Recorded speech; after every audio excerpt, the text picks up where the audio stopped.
কিছুদিন ধরে ভাবতেছিলাম একটা শো র্যাক আনবো। তো যেই ভাবনা সেই কাজ, আজকে ফাইনালি আমরা শো র্যাকটা আনতে যাচ্ছি। আর যাওয়ার পর দেখি যে আরেকটা বড় করে শো র্যাক বানানো হয়েছে, বাট আমার কাছে ওইটা পছন্দ হয় নাই। আমরা যেটা বানাইতে দিয়েছিলাম সেটাই আমার কাছে পছন্দ হয়েছে। ফুল ডেকোরেশনটা কিন্তু আমাদের পছন্দের ছিল। আর এটার আরেকটা কালার বানাইছিল ওনারা, বাট হোয়াইট কালারটাই আমার কাছে বেস্ট মনে হয়েছে। হোয়াইট কালারটা বেস্ট মনে হইলেও না, হোয়াইট কালারটা খুব তাড়াতাড়ি ময়লা হয়ে যায়। আমাদের ঘরে একটা ড্রেসিং টেবিল আছে, খুব তাড়াতাড়ি ময়লা হয়ে গেছে।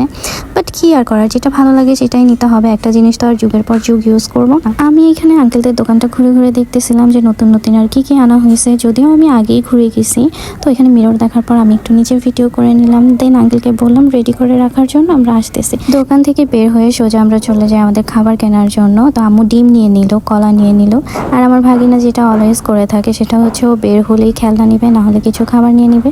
খাবার বলতে ও চিপস, চকলেট এগুলোই চেনে।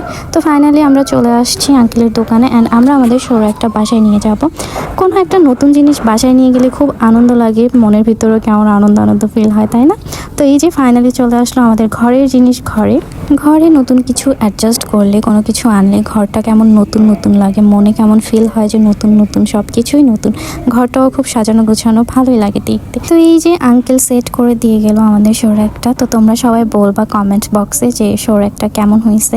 নতুন কিছু ঘরে আসলেই কেন যেন আমার তর্স হয় না, এটা গুছানোর আগ পর্যন্ত আমি শান্তিতে থাকতে পারি না।